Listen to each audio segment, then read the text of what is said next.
तो एक कमेंट अपना जरूर दें, दोषी कौन, चीनी मिल के लिए दोषी कौन। चुनाव का समय है, मोदी जी का शासन आया और मोदी जी की जो जुमलेबाजी है उसका तो कोई अंत नहीं। भाजपा के जितने भी वरिष्ठ नेता हैं उनका जितना भी डाटा है सभी प्रशांत किशोर के पास है, तो वो तो उनके खिलाफ कुछ बोलने से रहे। इसके लिए मोदी जी दोषी, इसके लिए हमारे सांसद दोषी, क्योंकि मोदी जी ने हमारे सांसद को देश का किसी कल्याण नहीं बनाया। लेकिन यह भी दिलचस्प बात है कि प्रशांत किशोर चुप हैं इतने बोलने के बाद भी संजय जायसवाल के नहीं। बक्सर में जिस दिन जन्म हुआ था प्रशांत जी का, तो उन्होंने नर्स के, लेकिन बंद के दौरान एक माँ के चलते कितने माँ को बेइज्जत किया गया, ये भी बड़ा सोचने वाला बात। न प्रशांत किशोर झुकने को तैयार है, न संजय जायसवाल झुकने को तैयार है। प्रशांत किशोर का एक आरोप लगता है, दूसरा आरोप संजय जायसवाल का लगता है। चुनावी चर्चा में आज हम आपस में बातचीत करेंगे।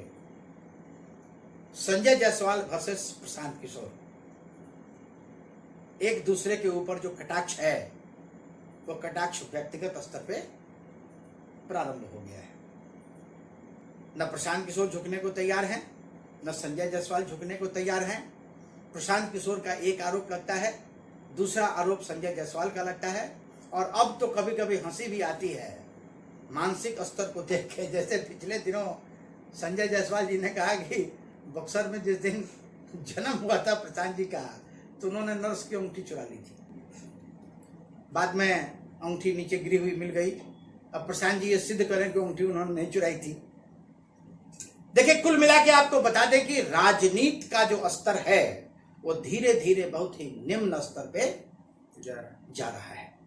क्या आदर्श जी बिल्कुल, 2014 के बाद से जो राजनीति में नया मोड़ आया है, मैंने ये 2014 से पहले राजनीति होता था लेकिन पर्सनल लेवल पर नहीं होता नहीं, था। मतलब ये स्तर, ये इस तरह का स्तर नहीं हुआ करता था। अभी आप मोदी जी के माता जी को लेके जो बवाल मचा है ना, उसमें हम लोगों ने देखा पूरे देश में इसको एक अलग तरह का भौकाल बना दिया गया, जबकि उस तरह की कोई बात थी नहीं। और सच्चाई तो ये है कि अगर मर्यादा, शब्दों की जो मर्यादा है, उस मर्यादा की अगर बात करें तो आज की तारीख में अगर टीवी चैनल पे आप बैठेंगे देखेंगे है ना, तो रोज मर्यादा टूटती है। जी बिल्कुल, नहीं आदर्श जी पूरा। जैसे प्रेम शुक्ला जी ने किसी की माँ को इतनी भद्दी गाली दी, बोलना तक जो है सो अच्छा नहीं लगता है ना। तो ये आखिर क्या इसका अंजाम क्या हो सकता है आदर्श? पहले हम लोग देखते थे कि हम लोग छोटे थे तो कहते थे कि हॉलीवुड मूवी है तो गार्जियन के साथ मैं देखो, मतलब कुछ मतलब अनसीन है, सीन है, नहीं देखना चाहिए। अब तो न्यूज देखने में भी गार्जियन के साथ आदमी बैठकर नहीं देख सकता है। मैंने ऐसी शर्मनाक स्थिति हो गई है, कुछ कहा नहीं जा सकता है कि क्या राजनीति किस ओर करवट ले रही है, समझना मुश्किल हो अच्छा, लेकिन आदर्श एक बात बताइए, आज प्रशांत जी का हम सुन रहे थे, प्रशांत किशोर का, तो प्रशांत किशोर ये आरोप लगा रहे थे कि बेतिया नगर निगम में जितनी भी गाड़ियों में तेल भराता है सब उन्हीं के पेट्रोल पंप से भराता है। अब भराता 100 लीटर है, अभी 200 लीटर का बनता है। अब इसका क्या मायना होगा, इसकी क्या सच्चाई? अब इसका तो अब संजय जायसवाल जी ही बताएंगे कि एक और लीगल नोटिस देते हैं कि नहीं प्रशांत किशोर को। लेकिन हम जो मोदी जी की माँ को जो गाली दिया गया है उस पर आएंगे कि एक माँ को मतलब गाली दिया गया तो इतना बड़ा बवाल हुआ, लेकिन बंद के दौरान एक माँ के चलते कितने माँ को बेइज्जत किया गया, ये भी बड़ा सोचने वाला बात है। और बिहार की जनता को इस पे सोचना चाहिए। क्या चाहते हैं कि जेनजी आंदोलन की तरह बिहार में भी इस तरह से लूटपाट मचा गया? नहीं, मेरे ख्याल से बिहार के युवा में अभी उतना दम नहीं है कि उतना आंदोलन। नहीं, आप बिहार के युवाओं को इस तरीके से चैलेंज नहीं कर सकते हैं। अरे बिहार के युवाओं में भी बहुत दम है। आपको बता दें, अभी कल आपने देखा था ना बेंगलोर में तीन लड़कियों ने बंगाल में वो ट्रैफिक की स्थिति को लेकर जो किया था, और उसके बाद एनडीटीवी का रिपोर्ट में कल देख रहा था, बहुत ही कायदे से, मतलब जाम की वजह से जो नुकसान होता है उस नुकसान को अगर हम भरपाई कर लें तो 87 नए एम्स तैयार किए जा सकते हैं जाम की वजह से। मतलब ये समझिए, वो जो जाम में तरह तरह की चीजें जो है सो पेट्रोल डीजल का ही जो खर्चा होता है, पर्यावरण को अलग नुकसान होता है पूरा। तो ये कल मैं एक रिपोर्ट देख रहा था। खैर चलिए, वो तो खैर बात की बात है। लेकिन एक चीज जो देखने को मिल रही है आदर्श, कि प्रशांत किशोर बिहार की राजनीति जो अब तो चुनाव जो नजदीक आता जा रहा है, तो हमको देख रहा है कि मर्यादा जो है ना, शब्द की जो मर्यादा है, भाषा की जो मर्यादा है, वो मर्यादा रोज टूट रही है। और रोज जो पहलवान है वो पहलवान एक दूसरे पर टाल ठोक रहे जी। हैं, तो क्या लगता है इससे बचना चाहिए लेकिन नहीं? पूरा बचना चाहिए। राजनीति को मतलब इतना गंदा मंच नहीं बना देना चाहिए। राजनीति भी एक प्रकार का प्रोफेशन है, इसको प्रोफेशन के रूप में लेना चाहिए, लेकिन लोग इसको एक मतलब अलग और ढकेलते जा रहे हैं। लेकिन मुद्दा यह है कि संजय जायसवाल ने प्रशांत किशोर पे आरोप लगा दिया है कि जब तक वो जवाब नहीं देंगे कि जो पेट्रोल पंप पर चलते हुए उनके जो बेतिया छावनी का जो ओवरब्रिज ढूल रहा था वो संजय जायसवाल ने जानबूझ कर ढुलाया। तो संजय जायसवाल ने आरोप लगाया है प्रशांत किशोर पे कि मैं तमिलनाडु गया हूं तो प्रशांत किशोर चूहे की तरह बिल में छुप गए हैं और उदय सिंह को आगे कर दिए हैं। अगर मैं समुद्र, ये क्या कनेक्शन है कि मैं तमिलनाडु गया हूं तो चूहे की मेरे ख्याल से वो एक मतलब क्या बोलते हैं कि एक थोड़ा सा दिखा रहे हैं कि तमिलनाडु में आपके किसी कंपनी को मैंने पकड़ लिया हूं और फिर ऑस्ट्रेलिया का नाम लेकर कि अगर समुद्र पार करके ऑस्ट्रेलिया चला जाऊंगा। मतलब तो आज की तारीख में संजय जायसवाल व्यक्तिगत तौर पे लगे हुए हैं कि प्रशांत किशोर के खिलाफ कुछ मिले हमको, ताकि हम जैसे प्रशांत किशोर के पास तो पूरे बिहार का डाटा है, पूरे देश का डाटा है, तो उनके डाटा के पीछे संजय जायसवाल पड़ चुके हैं। अब देखिए संजय जायसवाल को इस पे कितनी सफलता मिलती है डाटा के मामले में। लेकिन प्रशांत किशोर तो संजय जायसवाल पर बहुत भारी पड़ेंगे जी। लेकिन यह भी दिलचस्प बात है कि प्रशांत किशोर चुप हैं इतने बोलने के बाद भी संजय जायसवाल के। नहीं, लेकिन एक बात समझ में नहीं आ रही है कि ये जो लड़ाई है प्रशांत किशोर वर्सेस संजय जायसवाल, भारतीय जनता पार्टी के जो वरिष्ठ राजनेता हैं वो भी इसके ऊपर पर्दा डालने की कोशिश नहीं कर रहे। मतलब दोनों एक दूसरे को नंगा करने पर लगे हुए हैं। अब कुल मिलाकर बात है कि भाजपा के जितने भी वरिष्ठ नेता हैं उनका जितना भी डाटा है सभी प्रशांत किशोर के पास है, तो वो तो उनके खिलाफ कुछ बोलने से रहे। अगर बड़े प्रोग्राम में लोगों के बीच उनसे पूछा जाता है कि प्रशांत किशोर के बारे में आप क्या कहिएगा, तो हंस के बोलते हैं कि भाई है। भाई अगर नहीं बोलेंगे तो कहीं नया कोई डाटा नहीं लाके रख दे जनता के पास, मतलब पूरा नंगा कर देंगे। अब बचे हैं संजय जायसवाल, तो संजय जायसवाल को आगे करके भाजपा गेम खेल रही है। अब देखिए संजय जायसवाल के साथ क्या हो रहा है।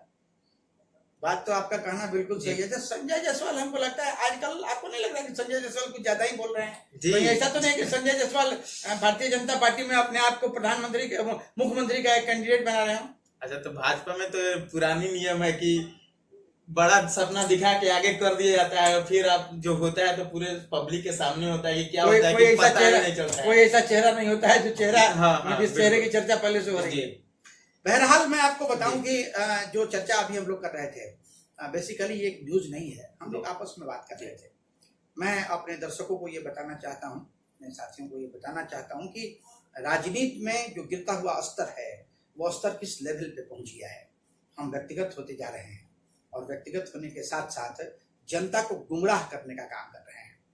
मैं तो खुद व्यक्तिगत तौर पे ये मानता हूं कि जो राजनीतिक दल जनता को जितना गुमराह करेगा वो राजनीतिक दल सत्ता में उतने लंबे समय तक बना रहेगा। और गुमराह करने की स्थिति आपको दिख रही होगी। 70 वर्षों तक का शासन कांग्रेस का आप देख लीजिए।